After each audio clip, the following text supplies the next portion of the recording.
Let's go to our caller from the 803 area code. Who's calling today from 803? Yes, hello, Yeah. David. Who's this? Hi, yes, I'm from 803 Columbia, South Carolina, and I'm a student at the University of South Carolina. My name is Trayvon Adams.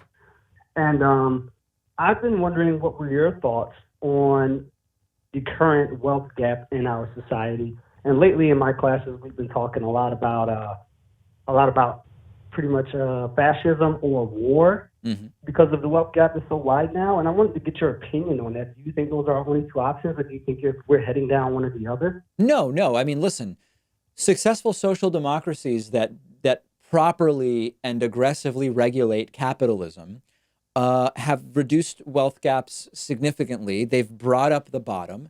They've put some limits at the top, and we know that there are all sorts of intangible benefits to reducing the wealth gap. Not only do you bring more people into the sort of participating class, as I like to call it, people who are enabled to participate in society and in the things that the institutions of society. Reducing inequality reduces crime. Reducing inequality has all sorts of intangible positive effects. Societies work better when you have lower levels of inequality. The economy is more stable when you have lower levels of inequality because the sort of purchasing power is not so concentrated at one end and among so few people. So I don't think that war or fascism are the only paths forward in an unequal society. I think that the Scandinavian economies are proof of that. I think that there are other economies that are proof of that, and I think that's not the only path forward.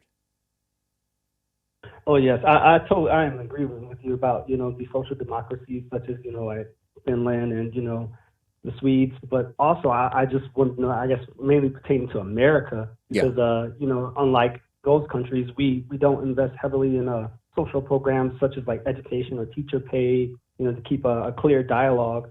So as far as like I guess with the current You're the saying in the stagnation in our status government now quo of the in the United House. States, what are the paths forward here? Yes, yes, for the United States, because Yeah. even in the past, like I guess even outside of the United States, but with Germany, or even when we were at this point or in the beginning of World War II, we Yep. were, the wealth gap was huge, and everyone was desperate, and we just decided to go to war. Right. And I Listen, wanted to here's the thing. understand if Here's the thing in the United States. So we'll think about the United States more specifically.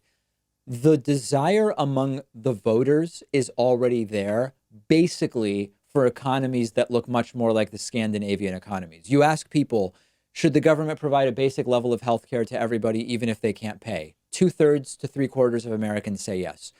Should the United States tax the very rich in order to reduce income inequality?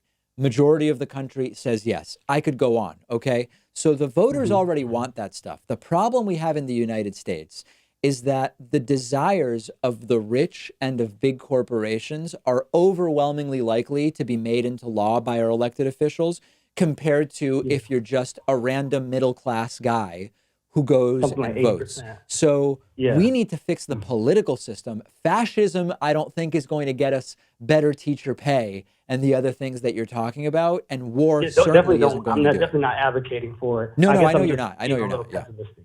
Okay. All right. Thank you for the call. Very important stuff. And I think that the desire is there. We just need to make it a reality by fixing the system we have. Campaign finance is part of it. Media consolidation is part of it. We've talked about all of the things that need to happen, and they're big things. But fascism and war are certainly not the paths forward. Thank you, David, and keep up the good work too. All I right. love your show, and I'm going to continue listening. Thank you. Really appreciate the call. Thank you so much.